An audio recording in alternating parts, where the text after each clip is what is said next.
Hello, everybody, and welcome to today's Business Connected Lunch and Learn webinar. My name is Amy. I'm a Programme Manager at Enterprise Nation, and I'm very happy to welcome you here today.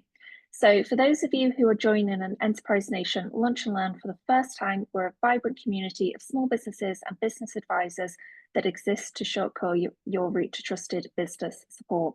So today's session is part of Business Connected. We've partnered with Vodafone Business to equip 800,000 small businesses over 3 years with different digital skills. And the program's also supported by our partners Dropbox, JP Morgan, and Constant Contact. So for more information, do visit the Business Connected Hub. I'll be sharing the link in the chat during today's webinar.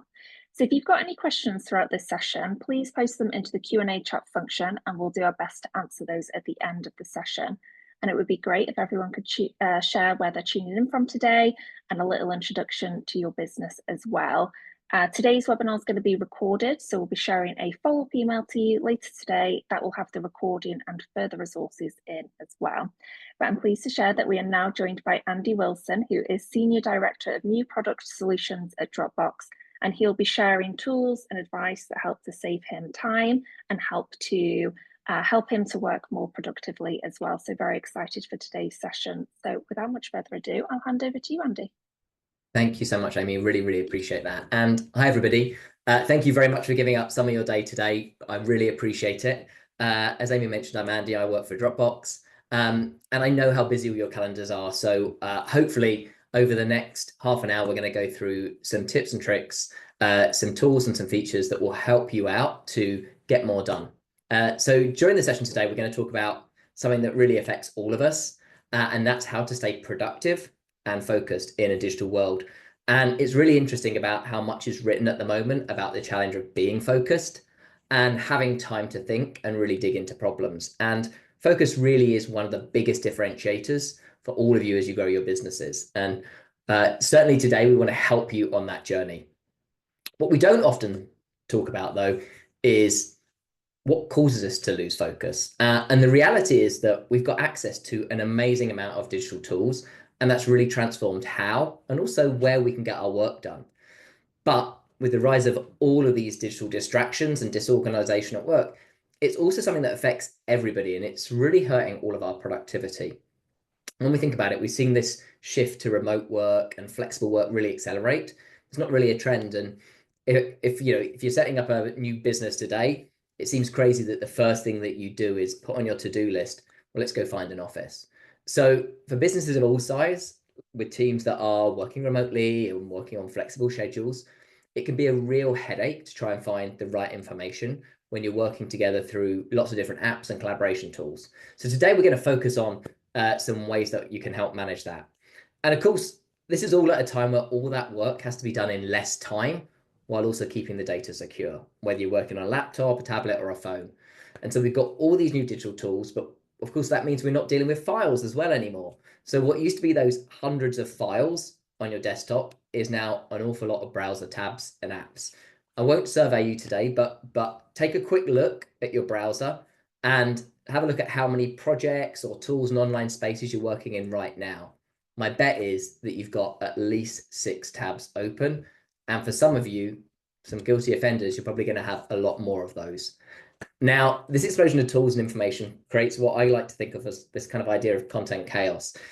Think about it as like finding that needle in a haystack, except the haystack's made up of lots and lots of digital files or online services or online spreadsheets or project management boards and all kinds of things, all spread across lots of different and kind of multiple platforms.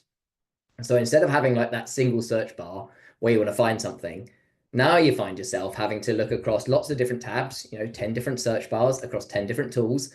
And it's not just the number of tools we use, it's also the way we use them. So we then create multiple different versions of the same document, store the same file in different locations. And then we struggle to find like, who's got access to that? And where did it live? Was it in that email? Was it in that Slack message? Or was it a document shared to you from a cloud service platform? So you've got all this complexity, and that leads to confusion, it leads to errors, and it also leads to a bit of a waste of time. And all this results in constant context switching. So you're coming out of the task that you were doing where you were focused, and then you're hunting for extra insights or extra information, statistics, or just status updates from your team. And all this really hits your productivity because it stops you from focusing on what really matters, which is kind of delivering the work that you have to do, delivering the products that you're working on, or working with the clients and keeping them happy. It's not uncommon for employees to spend hours each week just searching for the right information. In fact, we did a survey and the data shows that nearly 70% of knowledge workers spend up to an hour a day solely on switching between apps to complete a project. Think about that, an hour a day. So you're working on a project, you need a specific document. Where are you going to find it? Is it in Dropbox? Is it in Google Drive? Is it in SharePoint? Or maybe it's in an email attachment. Now, all that time spent searching for those files, it quickly adds up. And that's really that drain on productivity. So what's the real impact of all of this on our teams? Well, it means that it's hitting us where we can't innovate, or we haven't got time to even think about the team morale and how we're going to be building that. So what we've got to do is really think about how we can improve the situation, because studies show that we lose almost 20% of our workday just searching for the right data. So think about that. 1 out of every of your 5 working hours every single day is spent just looking for information. Now, sometimes that's really valid, but it's also a huge waste of time and resources. And we talked about what happens when you go looking for information. You kind of, again, you burn more time because you're spending your time actually looking for the information, not doing the work. So we need to be aware of all these hidden costs that pile up as a result of this disjointed data and all these information silos. And that cost of lost productivity, errors, is really hitting businesses everywhere. So as you evolve, you're really going to be wanting to think about, what are the tools that I need to help my team to work more effectively, rather than dealing with older, more ineffective systems or processes. And of course, when you work with a small team, this is really amplified because every hour you've got really matters. So all that time that you lose to constant notifications or repetitive workflows, it's going to take a heavy toll. And that's really preventing you from growing your business, from serving customers, from innovating on new products. And we've all been in that situation. Before I was at Dropbox, I was running a startup and I had a team, but it was a small team, and like we had to be small but mighty. So every single minute that we had really mattered. So, I remember being in that situation. I had a presentation for the customer pitch. You can't find the slide that you were working on. You did a similar presentation 4 weeks ago, so you hunt on your laptop. You go in your client folders, you can't find anything. So you message one of your collaborators or one of your freelancers to see if they have it. And then you send them down that same rabbit hole. And we've all been there, and it's all these tiny little time sucks that all add up, these distractions that really impact our ability to move at pace consistently. So there's obviously a financial impact of this, but there's also this impact on employee well-being as well, because it's really hard to be productive and engaged when you're battling disorganization across lots of different locations. So that's really why we need tools that are going to help to break down those barriers and allow everyone to collaborate smoothly and securely, no matter where they are. So all of that might sound a little bit dystopian, but I think you're probably all feeling this as well. And the good news is that the tide's turning. There's lots of digital tools now, capabilities that are becoming more accessible, offering small businesses the means to really overcome a lot of these hurdles. And these innovations don't just help small businesses to catch up, they give you a fresh opportunity for growth. And with the right approach, I think that this is really going to help businesses to be much more successful. So that's the promise of AI. It's no longer just a futuristic concept. It's a practical solution that can help us work smarter, not harder. And whether that's by automating routine tasks, and we're going to go through some of these in a second, like email filtering or task prioritization, summarizing documents, or just brainstorming, AI can really free up time then for more meaningful activities and actually growing that business. So some of the things that we're going to look at is things like AI-powered scheduling assistants that can act as your personal assistant, helping to keep track of meetings and deadlines. They automatically reschedule your calendar to make sure that you get the most important things done. And that's to the kind of next-gen services of generative AI. AI-powered search can actually really help streamline content organization so that finding your work and your work content is as simple as using a search engine on the internet. And we find that problem of, if I want to search the whole of the world's information, I can go to Google and I can just search it and find it really, really quickly. If I want to search the whole of my project and my team's work, I've got to go to lots of different places to do that. So having this one place to start is really, really important. And of course, rather than just searching via keywords, now with generative AI, I can search via questions and have answers generated for me. So If AI scheduling assistants are like your new personal assistant, then AI-powered search is a bit like your new chief of staff. And we'll talk about that in a minute. Let's also think about some of the other areas that we need to worry about, and that's security. Because in today's digital world, your data is everywhere. So no matter the size of your business, and weak security really isn't an option. So that's where AI-powered tools can really step in, and they can help you to protect your organization by automating some of the security processes and giving you better control over who has access to what. So beyond task automation and improved security, AI is also providing businesses with insights that are driving smarter decision-making, like analyzing your data, identifying patterns, providing recommendations on how to improve processes, as well as optimizing your marketing campaigns, when to post, when's going to get the best interaction from your customer base, and also kind of which copy is going to work better for them. And all of this is about helping you to make better decisions, not just for your output, but also for your business. So if you've just started to explore AI, or maybe you've dipped your toe in it before and not sure where to go next, there's some really great productivity tools out there, and I'm going to give you a few examples of them. So we're going to start off with Grammarly, and I'm going to give you some demos of some services in a minute. But if you want a really easy introduction, a lot of you will have heard of Grammarly. It's more than just a grammar checker these days, though. It will also help you to write better emails. It will help create compelling marketing content. And it's also going to improve the way your internal communications work. It's going to learn your writing style, and it's going to help to improve that approach, give you that writing assistant that's going to save you time and make sure your message is always clear and professional.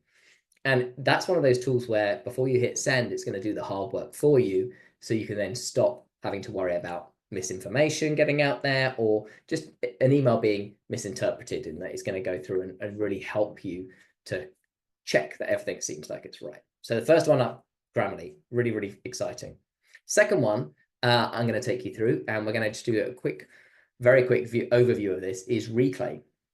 And now Reclaim is a company that Dropbox acquired earlier last year, and it's a smart calendar assistant, and it works today on Google Calendar, and Outlook's coming soon. And this is where we talk about that personal assistant for you, because it helps your team to block time for meetings, for tasks, for habits, and even for breaks, to make sure that you kind of look after your own welfare. So one of the things about Reclaim is it helps to automatically reschedule meetings to the next best time. And so that means it keeps your diary plan flexible and adaptive. So it doesn't just fill up your calendar with immovable blocks that prevent you from taking meetings. It actually intelligently knows when you're free on the tasks you need to work on, and then it will flip around your meetings, those that can't be moved, as well as those one-to-ones where they can. And it'll intelligently reorder your calendar during the week to make sure that you're concentrating on the things that your business needs to do. But beyond that, it's also going to give you some of the things that you kind of know and love, like scheduling links to work with your customers. So you can send them a booking link and they'll have live access to your calendar. And again, it can then know what calendar invites and what elements in your calendar today can be moved around and reordered.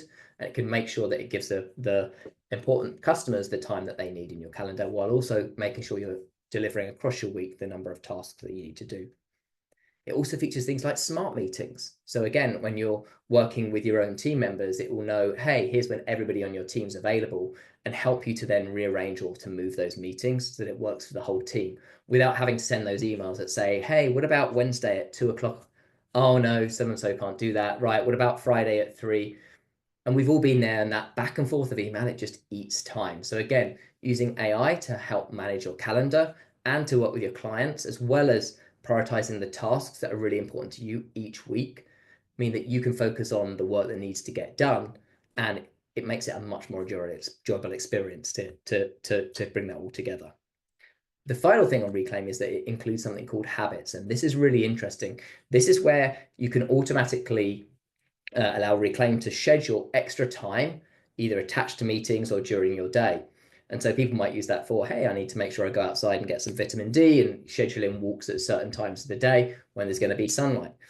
Another thing that it can do, though, is then help you to build up habits after important meetings. So things like giving you 15 minutes at the end of an important meeting or a set of customer meetings to make sure you write up your actions and get them sent out to the team, or you communicate what's happened. So again, you're trying to build in those habits so that month over month, you can kind of build those habits or break those habits that you've developed. And Reclaim is going to help you to do that. So that's one of the first things that you can think about AI, is that taking over that role of calendar management. Let's now move into Dropbox. And I'm going to take you through some of the tools that exist within Dropbox today that you can have access to that you may not be aware of. So one that I use a lot is automatic transcription. So I love going out for a walk, taking my mobile with me, recording voice notes, and then I drop them into my Dropbox, and Dropbox will then automatically convert them using a speech to text into a transcript. So that makes it really, really easy for me to go out. Maybe I'm working on a document or a brainstorm and just get my thoughts down. Once it's in Dropbox, I can play it back if I wanted to listen to it, but I can also then create that transcript automatically. And that transcript can then be searched. So if it was, say, a meeting recording or a brainstorm I'm having with somebody, I can then search for the key terms that I want to find, or I can just copy the whole transcript and then bring it into the document that I'm actually working on. That's the first thing, the ability to do that automatic transcription. Something else we've worked on is the ability to add automations into Dropbox. And this is another way to get organized. So in this case, I can take a folder that I've got in Dropbox or create a new one. And then I can add in simple automations. So let's say I'm working on a client project and I want to rename every single file that gets dropped into that folder to include the client's name. So in this case, Enterprise Nation. And I can set that up. And so then when the whole of my team and all my collaborators are working on that project, every file that gets dropped into that folder will automatically be renamed to en underscore and then the file name. And that makes it easy for me to search for those files in the future. And next up is a way to extend that even further. And that's the ability to then automate tags in those folders. So what I can do is take a folder. I've got that voice notes folder here, and you can see that I can add an automation. And this means that when I add that automation, and we've got lots of different ones, but I'm going to add a tag to this one, it's going to auto tag every piece of content that goes into that folder. So I could be putting in a client name, a job number, I could be putting on a year, whatever it is. In this case, I'm going to add in voice notes 25. So every voice note that I do is going to drop in this folder. It's going to get tagged as that, and the project I'm working on. Then every folder, every file and subfolder that's inside that folder is automatically going to get tagged, and every piece of content I add in there is also going to be tagged.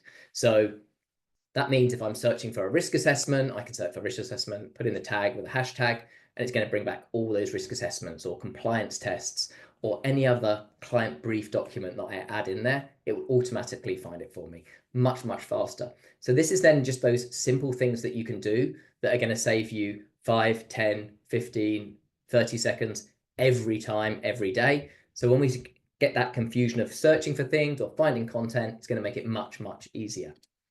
And finally, there are a couple of other elements that this kind of automation allows you to do. So one of those that we built in is the ability to automatically convert content. So if I've got a PNG, so I've got an image file here and I want to make that into, say, a PDF, well, inside of Dropbox, I've got the ability to then save it straight as a PDF.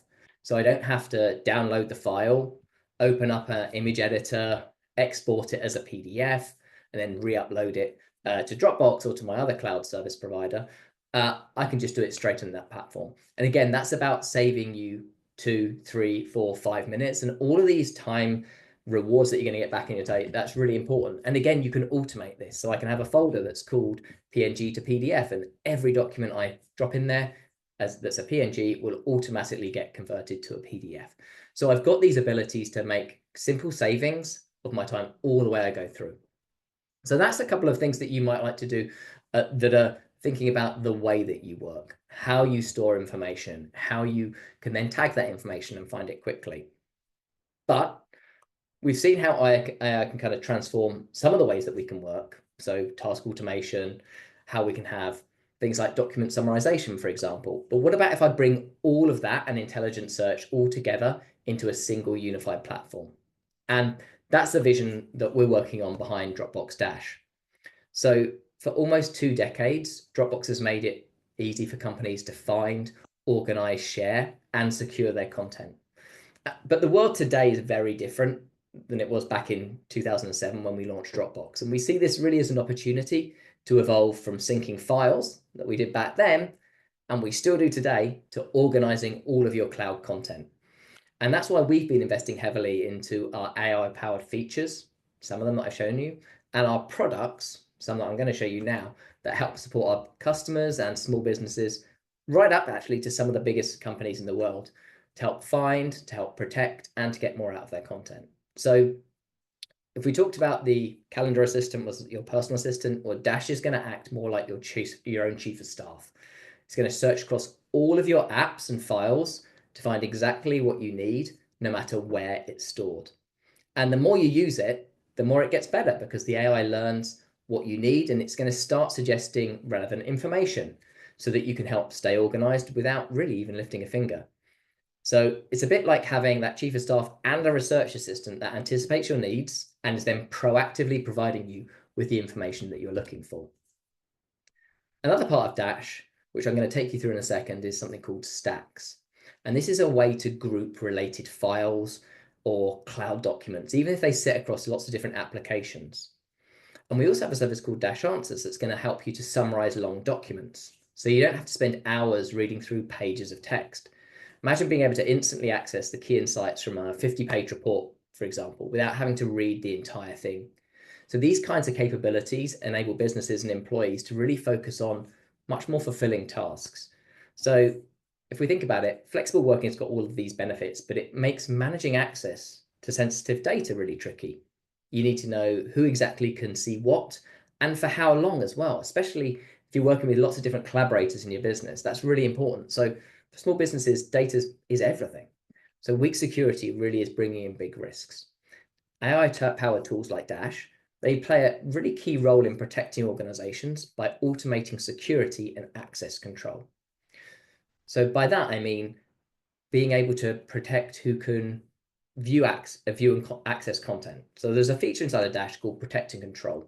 And that lets you review and manage the access permissions across a number of different cloud apps, all in one place.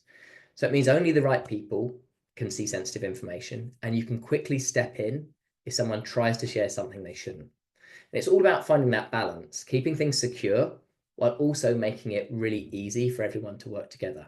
So instead of telling you about it, let me show you how it works. And I'm going to share a quick demo of Dropbox Dash so you can see firsthand how it can help you and your team to really conquer this idea of content chaos and unlock new levels of productivity.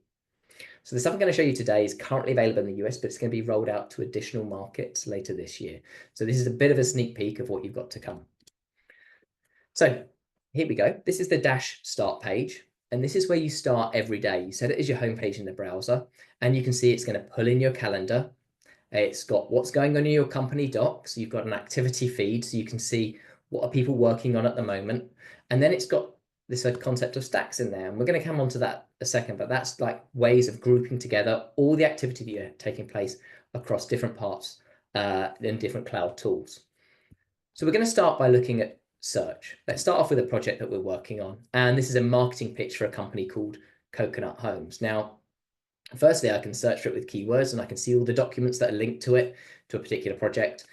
But what I can then do, got all my documents here, is I can go through and I can summarize that first document. So rather than having to download it, read it in Word, I can actually get Dash to do a summary of that. And once it's created that summary of it, I can even ask questions against that document, like what are the performance metrics for this particular piece of work, making it really fast to find information. Imagine doing this if you're going to a building site. What are the snags that are on this particular building site? So again, I can find that information that helps me to take my next step. Next up, because we kind of grown to search by using keywords, what if I search using natural language search? So by asking a question. In this example, I'm going to be doing a film shoot at Arundel Castle. And what I can do here is I can say, who's our main point of contact there? And Dash is going to search all of my documents, and it's then going to find, oh, well, here is the main contact there. And here's the document, and give me the reference of where I can find that information.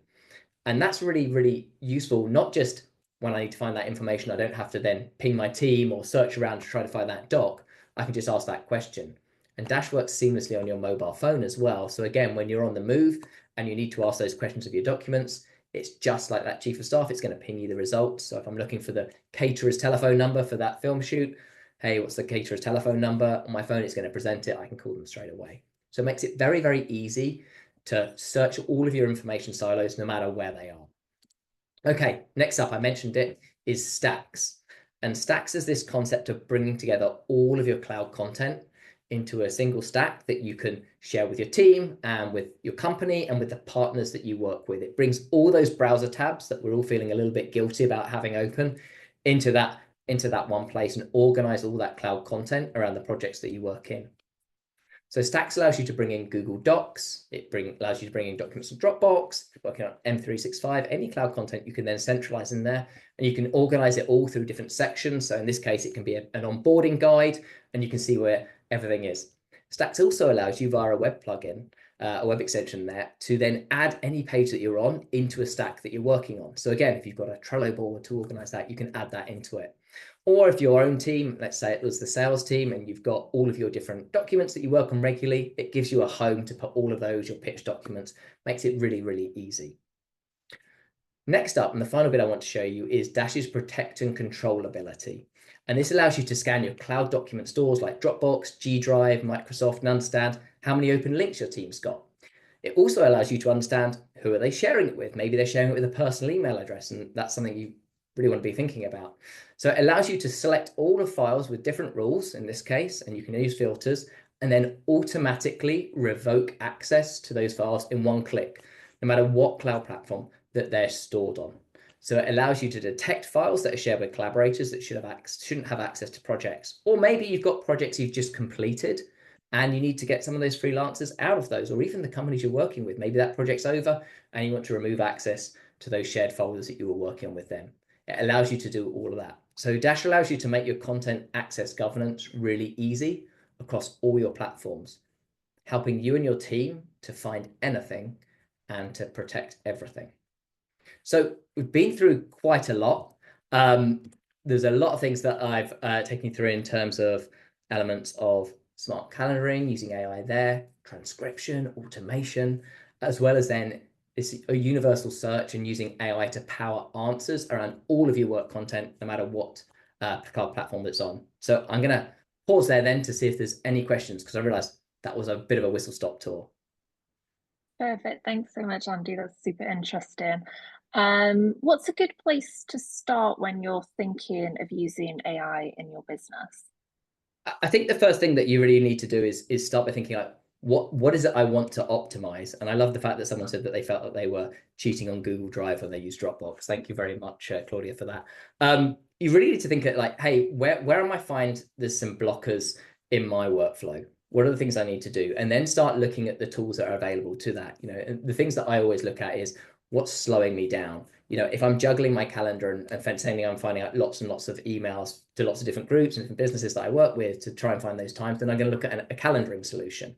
If it's about, hey, I need some inspiration, then I'm going to look at, you know, what's the writing tool that's going to help me to do that? Or where can I brainstorm some of those ideas before I then, you know, to make a draft before I then start committing myself to like figuring out, hey, what's this new product that I'm working on? So I think there's a lot of different tools available on the market, but it's really thinking about what's the business problem you want to solve and what's right for your business today. Where can you get that time back and invest, and then see that does it deliver? Does it deliver? Because you constantly need to be refining and working out, hey, is it working for me today? Am I getting the performance improvements that I hoped I would get? And can Dropbox be integrated into Outlook? So Dropbox itself has some plugins that can work across Outlook. If you're thinking of Reclaim, so Reclaim today works on Google Calendar, and it's coming very soon to Outlook. So keep an eye out for that one. Amazing. And where do you think businesses see the most benefit when they're starting to use these tools or AI?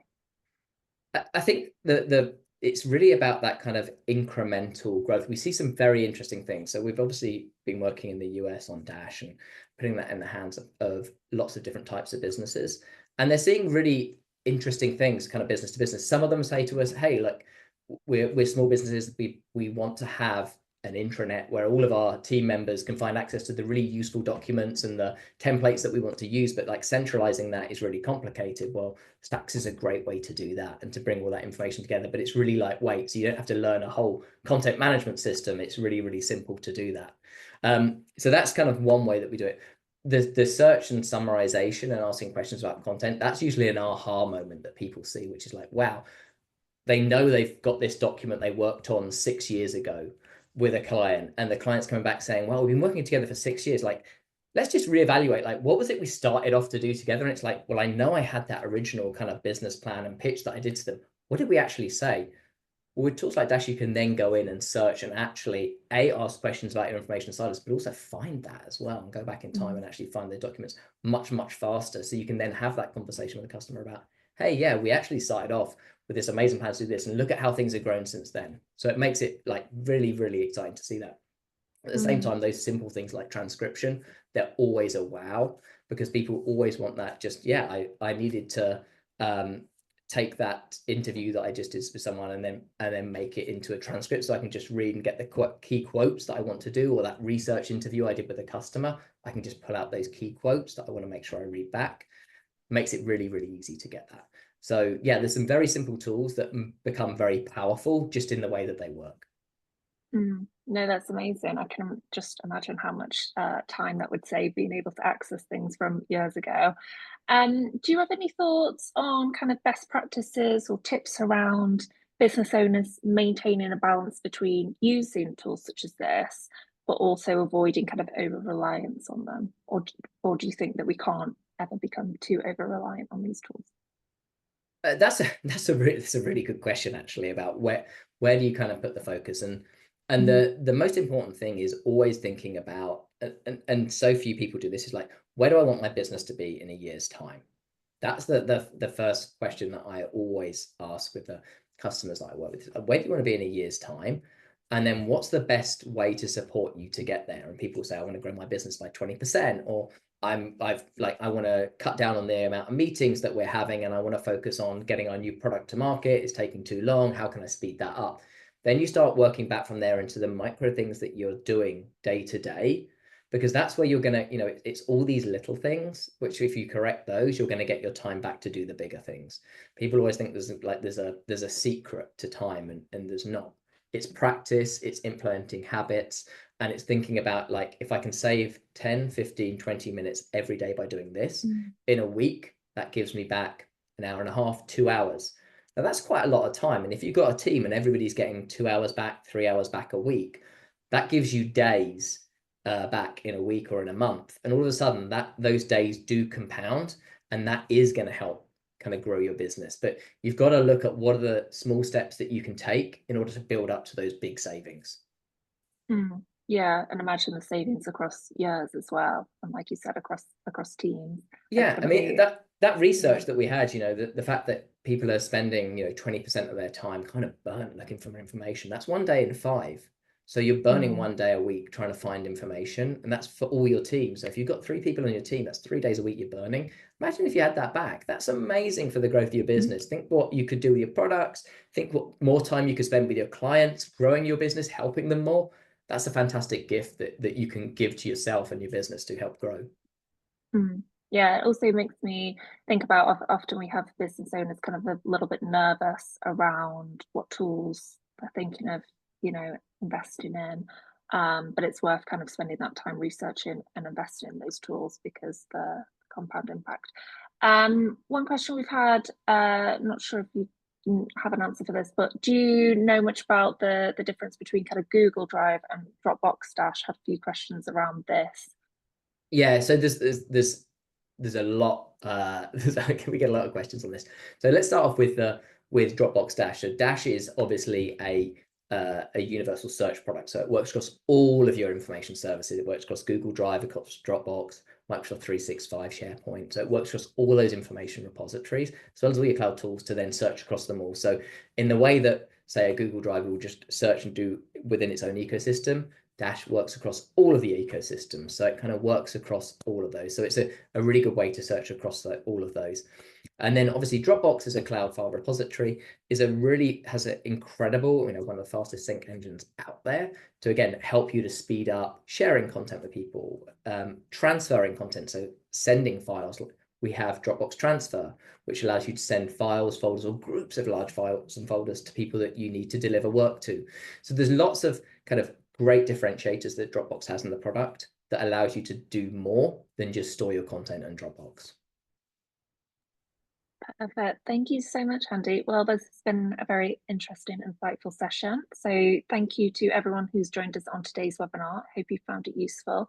I dropped a link in the chat for you to be able to provide your feedback as well, as we'd love to know how we did and what we can do to improve. But thank you so much, Andy, for this. It's been super interesting. And thanks everyone for joining. Thanks a lot. Thanks everyone.